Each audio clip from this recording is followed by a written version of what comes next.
Recently you retired as editor of the art newspaper, and you're now general editorial director and group newspaper editor with Umberto Alamandi. Will you tell us a little bit about your new position? Well, I keep saying this to Umberto Alamandi. I said, this is, I'm the great supremo. We have three publications. We have the Giornale dell'Arte, which is the Italian, as I said, the Italian equivalent of the art newspaper. We have the Giornale dell'Architettura, which is a newspaper about architecture, and we have the art newspaper. And the idea is to try and find the points of synergy between the separate teams of journalists and to see what can spin off from them. Now, the first thing that's happened is, for example, that the Giornale dell'Arte and Giornale dell'Architettura have now archived all their material, which can be accessed online. And being added to that is all the kind of what's called the grey material. It's the publications, end-of-year reports by foundations, by museums, that come out in a form that doesn't get archived anywhere, but is incredibly interesting because it says what they've spent their money on, it says what their staff has been publishing, it talks about their renovation campaigns. So all that material is put online. So that's become a huge database of cultural information.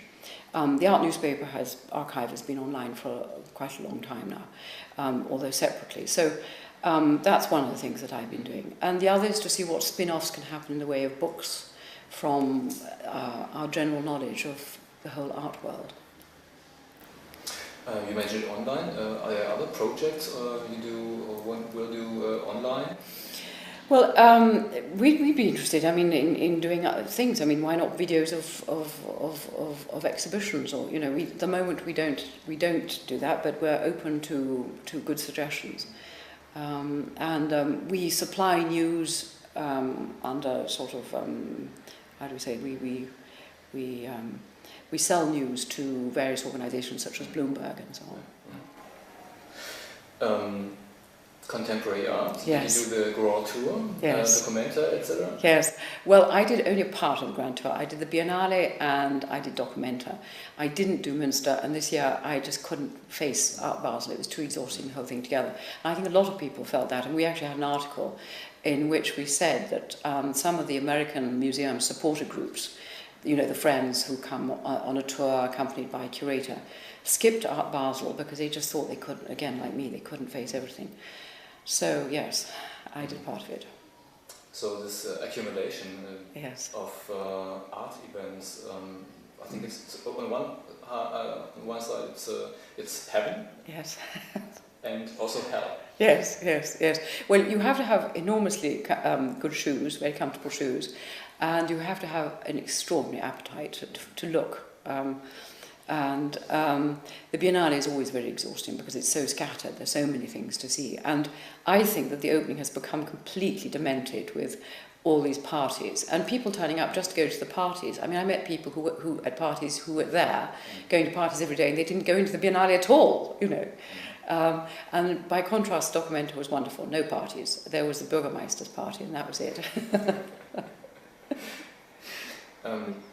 Which event did you like best of those you've seen? I'm afraid I like the Biennale a great deal better because apart from being the Biennale is so varied, there's so many different things. If you get tired of the Giardini, you can go and see Bill Viola's little film installation in one of a small church. You can pick and choose. Documenta, I found. I'm sure the curators have excellent ideas behind what they were trying to do, but I felt that they were inexperienced in the business of mounting a very large production. It's rather like doing a stage production to do a very large exhibition.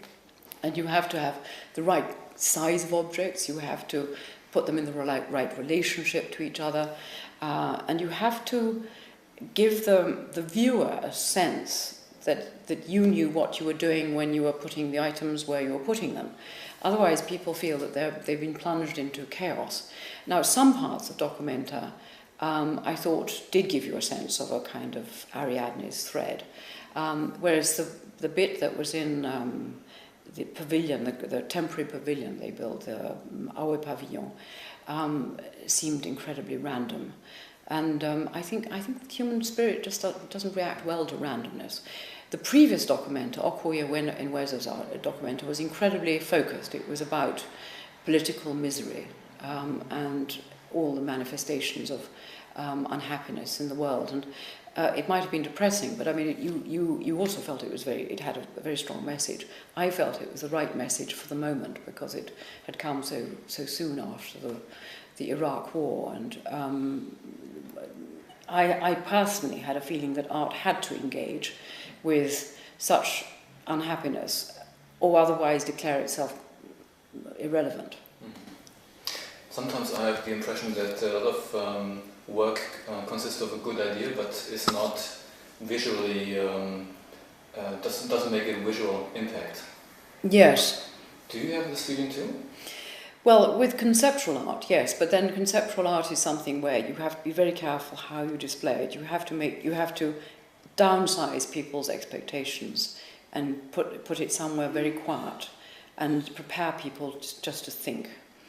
But I agree with you that we've come out of a phase of very idea-dominated art, and I think not for nothing we're now at the moment in a very garish phase, a very brightly coloured, very visual phase of art. And I think we proceed always by action and reaction in this. What do you think about artists being engaged politically or really explicit politically? If they, for example, if they do auctions or sell art or participate in auctions. Yeah, what do you think about that? Well, are you saying that if you are a politically motivated artist, you shouldn't have an art, you shouldn't sell your works of art? You mean you should be above the art market? Is that what you're saying? I mean, are you nostalgic for the late 1960s? Perhaps. Yeah. Well, what is so interesting is that the late 1960s artists who tried to withdraw from the art market either gave up being artists or eventually started to sell their art. I mean, just think of Richard Long, who did, his walks. They were producing works of art that in theory were unsaleable, but then they produced photographs which were saleable. So if you want to be an artist, I think you have a perfect right to have something to sell because you have to live. It isn't necessarily according to be a kind of a monk who takes a vow of poverty.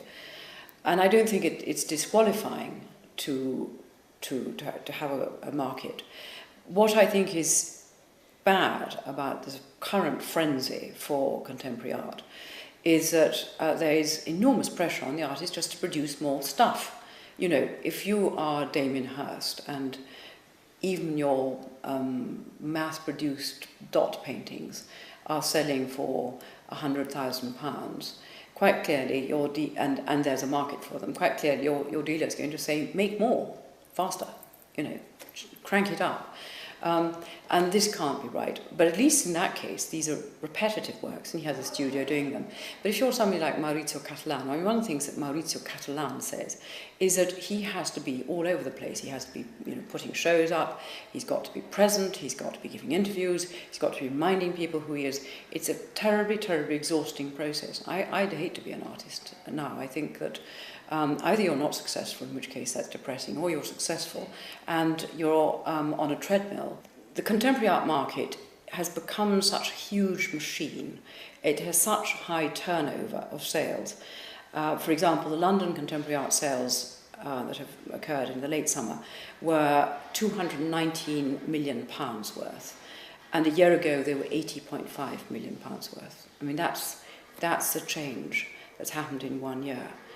That's the kind of growth that's happening because there's so much money around looking for something to invest in. This is not anything like collecting. This is searching for something to put surplus cash into.